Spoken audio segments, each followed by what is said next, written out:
Hello and welcome to the MAC weather page for this Tuesday, February 2nd. You can see temperatures mainly in the 20s to low 30s, and we're going to watch precipitation move into the area as we get close to the noon hour. And some of the areas across central Michigan could start off with a burst of snow and then maybe a brief period of freezing rain before it changes to rain, with even a chance of thunderstorms across much of southeast lower Michigan.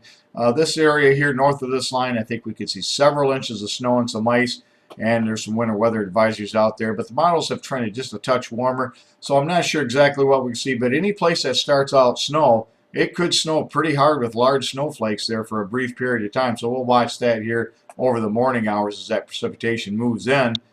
If we look at the next map, you can see temperatures around the region again, mainly in the 20s to low 30s across southern lower Michigan, but much colder across the Northland, where I think they're going to have a much more difficult time of it with freezing rain, snow that could accumulate up to half a foot of snow across parts of northern lower Michigan, and I think between 6 to 10 inches across much of Wisconsin into the UP.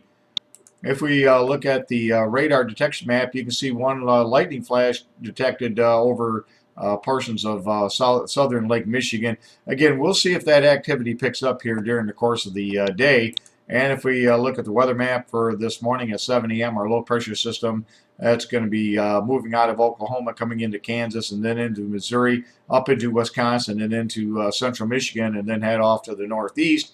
As that happens, this warm front will be lifting to the north, and that's what will bring in the rain and the thunder showers for later this afternoon. You can see by 7 o'clock tonight, you can see much of southeast lower Michigan is included in the risk of some thunderstorm activity. Again, nothing severe. That'll all stay off to the south. You can see the 997 millibar low. Double barrel system will be again moving to the northeast. Very heavy snow on the northwestern section of this storm.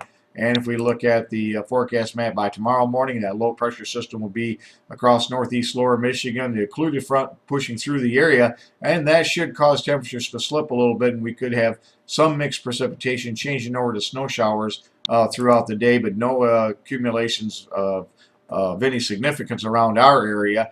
Most of that, again, will be well off to the north. You can see as far as precipitation over the next 48 hours, about a half to 3/4 of an inch across much of the area. And if we look at the chances for snowfall, well, the Canadian is pretty robust with that warm front burst of snow that could give areas 2 to 4 inches, 1 to 4 inches from like Middleton, Breckenridge, and or towards Newaygo, could even be more.